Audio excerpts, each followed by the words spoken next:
जो 3 press conference में, एक सादा प्रेस कॉन्फ्रेंस, एक एटम बम वाला प्रेस कॉन्फ्रेंस, एक परमाणु बम वाला, ये तीनों में क्या हुआ, इसके सारे जवाब में मेरे पास है। Let us have a debate on my press conference.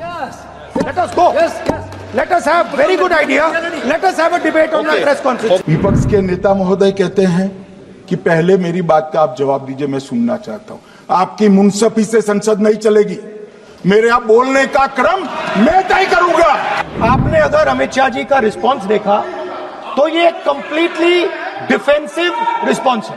ढेर सारे आरोपों के मेरे पास जवाब, जो 3 प्रेस कॉन्फ्रेंस में, एक सादा प्रेस कॉन्फ्रेंस, एक एटम बम वाला प्रेस कॉन्फ्रेंस, एक परमाणु बम वाला, ये तीनों में क्या हुआ, इसके सारे जवाब में मेरे पास है।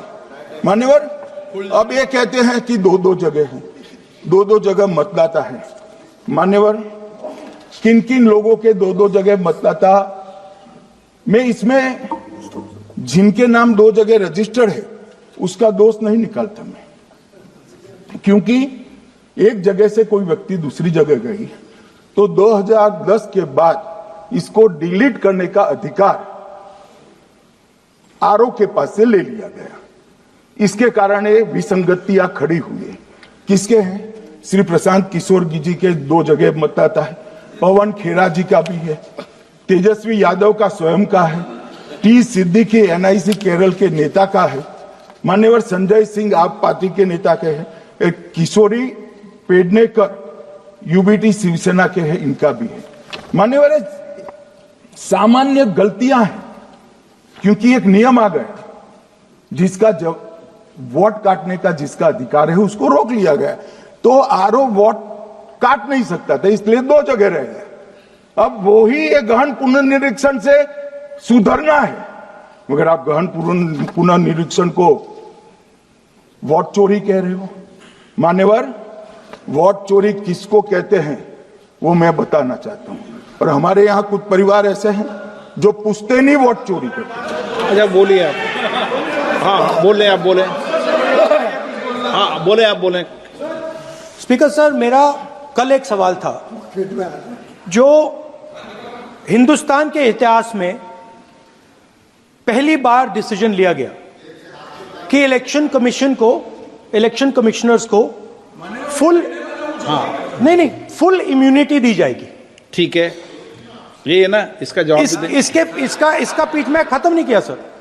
इसके पीछे जो थिंकिंग थी वो हमें सबसे पहले बताएं। ठीक है। दूसरी बात, नहीं, हरियाणा की जहां इन्होंने बात की, इन्होंने एक उदाहरण लिया, वहां पर अनेक उदाहरण हैं। वो भी आपने दिया था ना, 19 वो भी आपने दिया था, इसलिए वो भी 19 लाख वहां पे फेक लोग, वो उदाहरण आपने दिया था, इसलिए उसका जवाब दिया। और ये भी हमें बता दीजिए, actually let us have a debate on my press conference.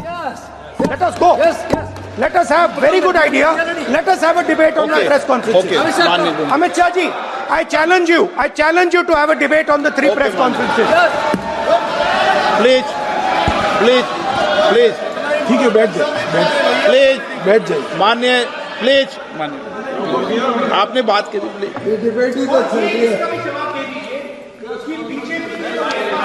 Uttar Pradesh में और हरियाणा में दोनों चुनाव में वोट कैसे दे रहे हैं, प्लीज ये भी जवाब दे दीजिए।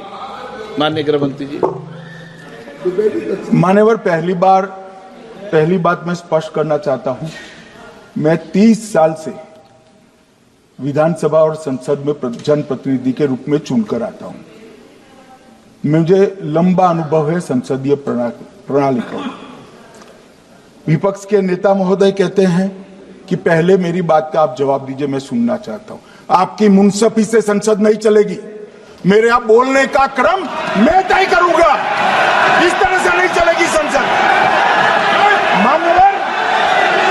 मान्यवर, उनको धैर्य रखना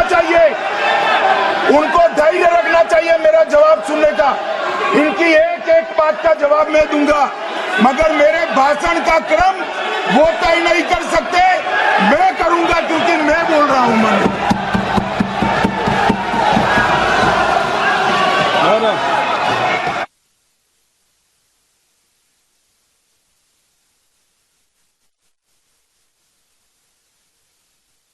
एक मिनट गृह मंत्री जी, एक मिनट गृह मंत्री, क्या गलत बोला उन्होंने? उन्होंने यही बोला, आपने जो बात उठाई है मुझे कब बोलना है मैं तय करूंगा, यही बोला ना। उसमें क्यों उत्तेजित हो रहे हो आप? हाँ, आपके 2-2 मिनट में खड़े होने से थोड़ी जवाब देते रहेंगे। नो, माननीय गृह मंत्री नहीं होगा। मैं आपको फिर मौका दूंगा, फिर मैं मौका दूंगा आपको, मौका दूंगा आपको। हाँ बोलिए, हाँ बोलिए सर, ये बोलिए। आपने अगर अमित शाह जी का रिस्पांस देखा तो ये कंप्लीटली डिफेंसिव रिस्पांस है। ये घबराया हुआ रिस्पांस है, ये डरा हुआ रिस्पांस है। अब सुनिए पूरी बात, प्लीज मानिए। नो, सच्चा रिस्पांस नहीं है। माननीय गृह मंत्री जी, मान्यवर आपके चेहरे पर बैठो मान्यवर आपके चेहरे पर चिंता की लकीरें मैं देख रहा हूं कि मैं क्या बोलूंगा। मैं उनके उत्साह में नहीं आऊंगा, मैं मेरे विषय पर बोलूंगा। मान्यवर, मैंने इतना ही कहा कि मैं मेरे भाषण का क्रम मैं तय करूंगा।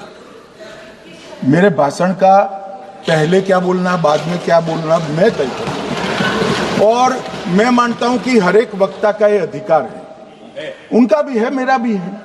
कल वो बोल रहे तो हम ऐसा थोड़ी ना बोले आप झूठ क्यों बोल रहे हो। हम नहीं बोले, नहीं बोल सकते साहब, वो माननीय विपक्ष के नेता है, वो बोल सकते अपना भाषण। मान्यवर, और मैंने तो ये भी कहा मेरा पूरा भाषण छूट कर कुछ बच जाता है तो आप पूछिएगा, मैं जवाब दूंगा। मगर अब धैर्य भी चाहिए और सुनना भी चाहिए, दोनों चीजें करनी पड़ती है। मान्यवर, वोट चोरी का कोहराम बचा। मैं वोट चोरी किसको कहते हैं वो बताना चाहता हूं। वोट चोरी के 3 आयाम हैं।